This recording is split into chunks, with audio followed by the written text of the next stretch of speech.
드리도록 하겠습니다. 그리고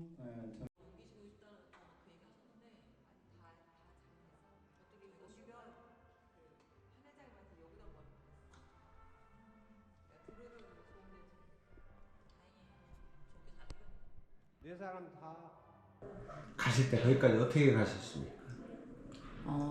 저희가 그 평일이었으면은 장애인 콜택시를 이용해서 갔었을 건데요. 네. 그날은 토요일인데다가 3시 반에 네. 오케스트라가 그때 진행을 하다 보니까 저희 장애인 콜택시가 없어서 그냥 전동 휠체어를 이용한 채로 인도 아니면 뭐 도로를 이용해서 저희가 이동을 했습니다. 그때 몇 분이 같이 가셨습니까? 저희 휠체어 이용하시는 분들 6분, 그리고 보행이 가능하신 장애인 당사자 1분, 저희 직원 이렇게 저희가 갔습니다. 그럼 8분이 가셨어요? 네. 가는데요. 시간이 얼마나 걸리셨습니까? 저희가 평소 차량으로 이동을 할 때는 한 7분 정도? 네. 면은 가는 거리였는데 저희가 그날은 40분 정도 걸렸던 것 같습니다. 전동 휠체어로 가는데 네. 왜 이렇게 오래 걸렸을까요?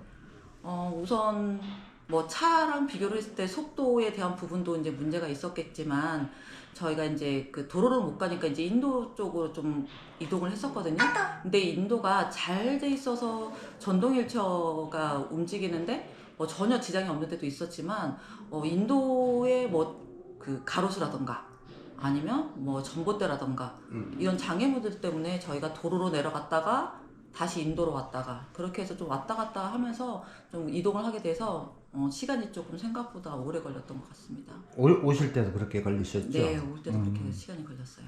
제가 그날 우리 센터장님하고 그날 본 전동 휠체어 타신 중증장애인들하고 인터뷰 후에 네.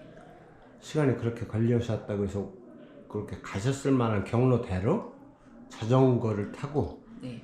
거꾸로 와봤습니다. 와봤는데 인도로 가는 거는 불가능하더라고요. 인도가 맞습니다. 경사도가 심해서 인도로 올라갈 때 전동 휠체어가 넘어지면 이렇게 세우기가 힘들 정도인데 네. 그렇고 그 인도에 전봇대니 뭐 시설물들이 있어서 휠체어가 지나갈 수가 없고 네. 옆으로 이렇게 기울어져 있고 어떤 걸 느끼셨습니까? 그 인도로 가시면서? 제가 전에 그 어떤 이제 장애인 콜택시 기사님이 저한테 이제 그런 얘기를 하더라고요. 자기가 이 일을 하기 전에는 왜 도대체 위험하게 도로로 다니는지 모르겠다. 인도로 다니면 되지.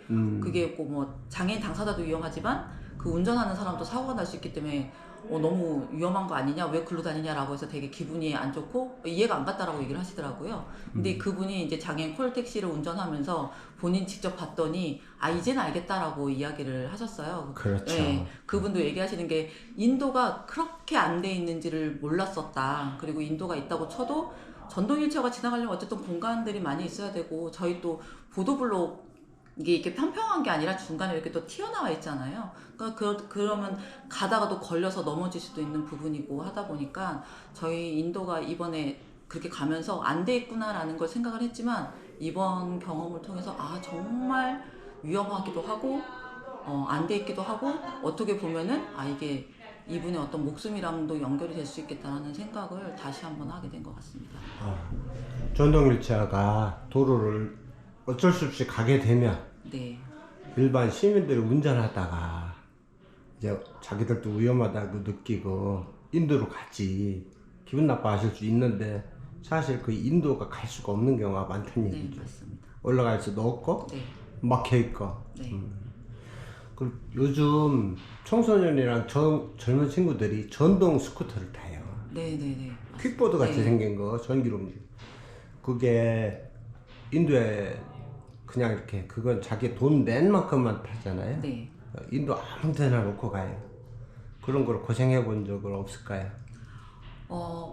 아마 그 비장애인 분들은 그냥 있으면 지나가면 되지 뭐 그게 크게 뭐 신경 쓸 일이야? 라고 얘기를 하실 수도 있는데 아까 좀 전에도 얘기했지만 전동 휠체어가 가려면 어느 정도 일정 공간이 나와야 되는데 그게 그 한가운데 딱 차지를 하고 있어 버리면 저게 지나갈 수가 없어요.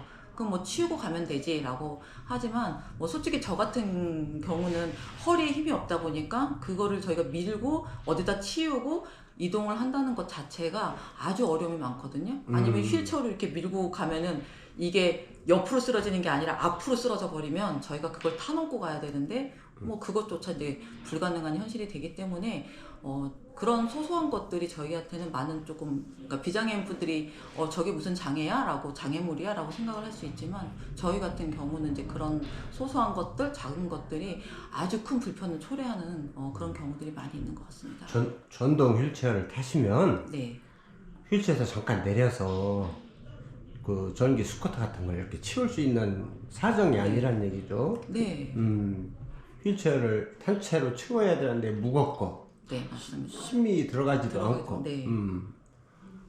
제가 엊그저께는 수석동에서 두 개를 한 80cm 폭으로 그냥 이렇게 세워놓은 게 있더라고요. 그러고 네. 가버린 거죠. 그러면은 이제 거기는 휠체어 타고 못 지나가겠네요. 못 지나가죠.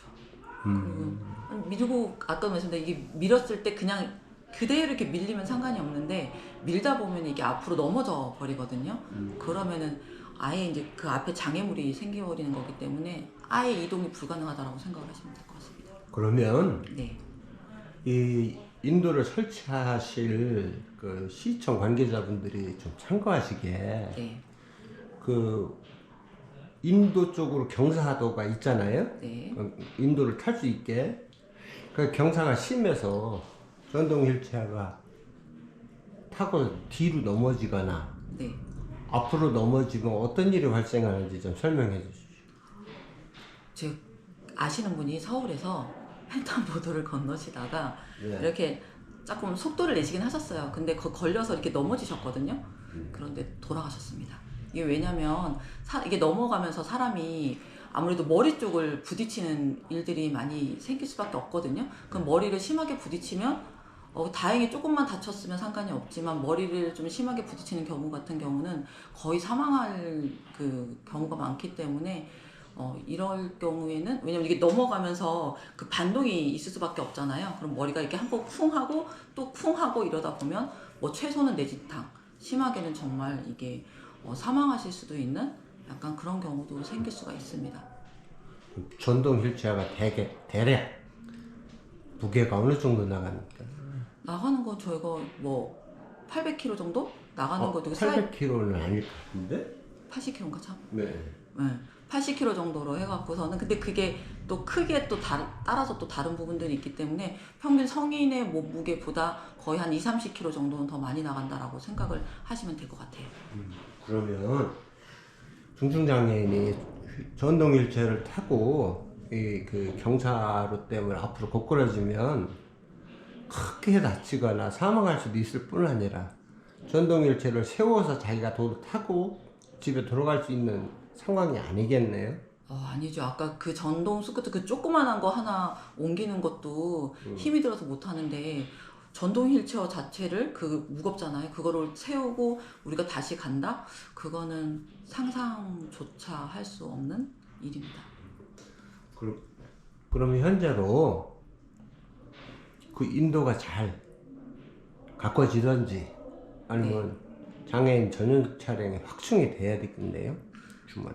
네. 그 저희가 이번에 그 문화 체험이 이제 토요일 날 또 있었잖아요. 근데 저희가 어떤 공연이나 이런 것들이 보면은 그 낮 시간에 있는 게 아니라 저녁 늦은 시간 아니면 주말 이럴 때 많이 좀 있거든요. 그럼 저희 같은 경우도 좀 그런 것들도 가서 같이 보고 이렇게 하고 싶은데 이게 차량이나 이런 부분들이 지원이 안 되다 보니까 저희가 아예 저녁에 나가는 거는 포기. 그리고 주말에도 이렇게 친구들을 만나거나 이런 문화 공연 같은 거를 보는 거를 거의 뭐 할 수 없는 실정이죠. 그런 것들만 지원된다라고 하면 저희가 뭐 그런 문화 공연도 자주 볼 수 있고 그리고 또 아까 얘기하신 것처럼 이동을 함에 있어서 뭐 40분 정도 가다가 사고가 나거나 이런 일도 없을 거라고 저는 생각을 합니다. 그러면 서산시의 장애인 전용 택시라고 그러나요? 네. 교통약자. 네. 교통약자 네. 차량. 그 부분에 대해서 뭐 현실적으로 어떤 변화가 있어야 될까요? 우선은 7월 저희가 19일부터 그 관련 법이 바뀌었고요. 그래서 지금 전국적으로 24시간 관련된 부분과 그리고 그 시도 강역은 가까운 시도 강역은 넘어갈 수 있게끔 되어 있는데요. 저는 지금 당장 그렇게까지 해달라고 이제 말씀을 드리는 건 아니고요. 좀 전에도 말씀드렸지만 주말에도 장애인 당사자들도 나가서 친구들도 만나고 싶고 어떤 그런 문화 공연도 보고 싶고 그런 거를 할 수 있게끔 주말에라도 좀 운영을 해주시던가 아니면 그 저희가 그 주 평일 같은 경우도 7시까지만 운행이 되는 상황이거든요. 그거를 7시가 아니라 한 10시 정도까지만이라도 좀 그 시간을 좀 늘려서 운행을 해주신다라고 하면 장애인 당사자가 지역에서 살아가는 데 있어서 정말 좀 많이 행복한 삶을 누리지 않을까. 그리고 또 야간에는 특히나 깜깜하고 잘 안 보이기 때문에 더 위험하잖아요. 그래서 그런 부분에 있어서는 좀 많은 깊은 좀 고민을 하셔갖고 그런 게 좀 되면 좋지 않을까라는 생각을 했습니다. 그 교통약자 차량이 이용할 때 네, 장애인은 몇 시에 들여다 주는 것만 중요한 게 아니죠. 그렇죠. 네. 어떤 것까지 있습니까? 몇 시에 데려다 주는 것뿐만 아니라 혹시 어떤 걸? 예를 들어서 네네. 중증장애인이 코스모스 길을 가보고 싶어요. 네네. 그럼 저녁 해가 지면 안 되니까 해 지기 전에 5시쯤 데려다 달라 했어요. 그럼 데려다 주면 끝나는 게 아니죠. 갔다가 오셔야 되는 그 부분을 말씀하시는 거죠. 네네, 맞습니다. 저희가 아무래도 어디를 간다라고 했을 때, 지금 말씀해 주신 것처럼 전에 한번 추천을 누가 해주신 것 같아요. 코스모스 길이 있는데 너무 좋다. 한번 갔다 오시는 게 어떻겠느냐라고 이제 말씀을 주셨던 적이 있으신 것 같아요. 근데 거기를 가는 것도 중요하지만, 거기서 또 오는 부분도 또 중요하잖아요.